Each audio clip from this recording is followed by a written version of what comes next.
that solo trip?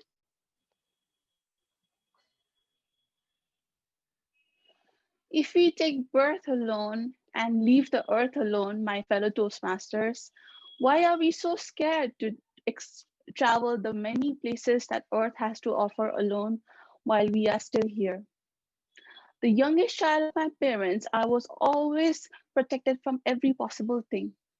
Even studying away from home for 4 years couldn't convince them that I could actually take care of myself, because of which I developed a feeling in me that I too had to protect myself from anything and everything.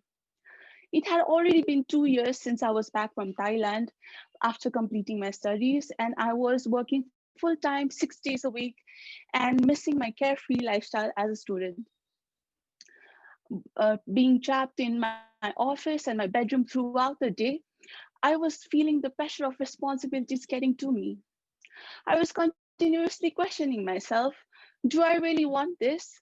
Did we study all those years to work all day until we retire?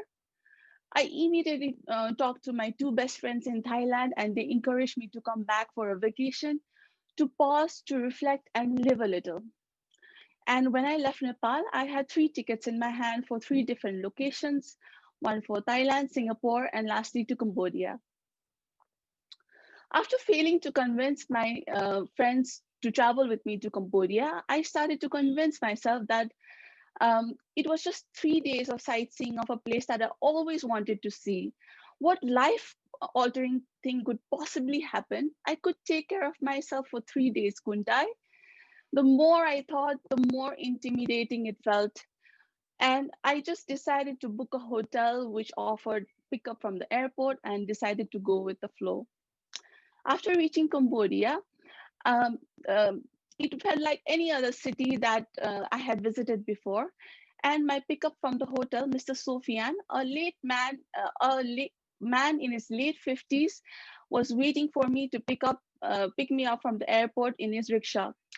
He looked tired to be riding a rickshaw, but he was very friendly and tried to engage me in a conversation with his broken English, to keep me from not getting bored.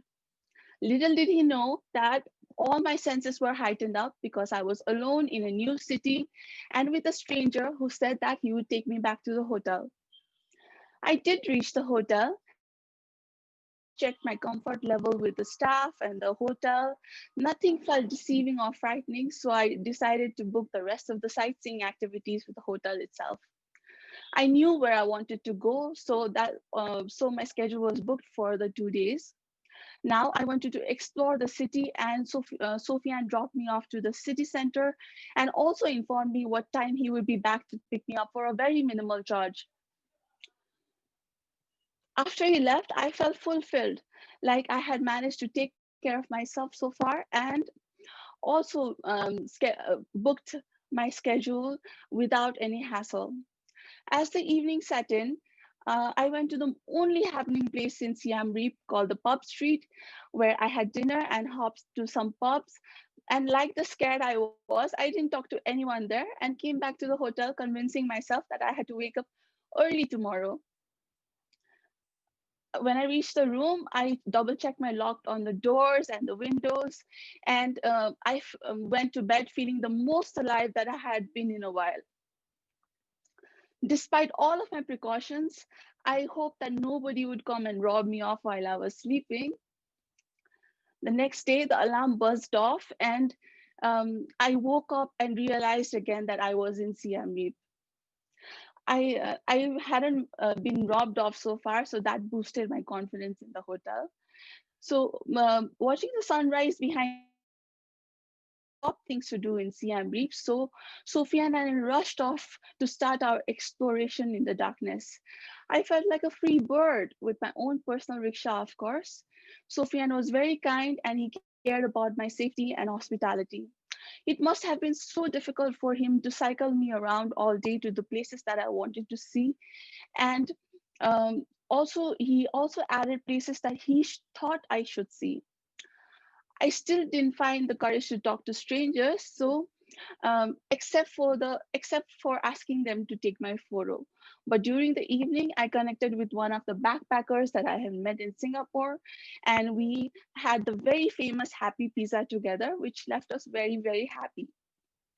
After a couple of hours, it was time to say goodbye to my backpacker friend. And then, as usual, Sofian was waiting for me patiently to take me back to the hotel and all and end his day of work as well. I had read reviews of tourists mentioning that they were charged exorbitantly by rickshaw drivers and it wasn't safe to travel alone, which created doubt and caution in my mind. Using the same doubt and caution as information, I created a plan with some ground rules and some common sense, which led me to become safe and also travel on a budget. With this trip, I realized that life doesn't have to be just limited with two rooms burdened with responsibilities or within the confines of your family and their protection. You can move, better yet, fly around and still take care of yourself. We study, we work hard all day until we retire to create opportunities for ourselves and not limitations. With opportunities, I can desire anything that I want in life. And in this case, I wanted to travel solo, not to escape life, but I wanted to travel solo for life, not to escape me. Over to you, Toastmaster. Traveling is something that helps to experience different aspects of life. So, whenever I get a chance to evaluate someone, I always become eager to know the title of this speech. And when I saw the title of your speech, Toastmaster Ritu, I was so ready to travel with you in this solo trip of yours through this speech. So, me being a travel and adventure lover, I enjoy traveling with you, which I have been missing due to Corona and lockdown. So I really liked how you started your speech by motivating us to travel alone, which is in my bucket list as well. So, and your story inspired me even more because you were bold enough to travel abroad with a bit of fear and more courage within you.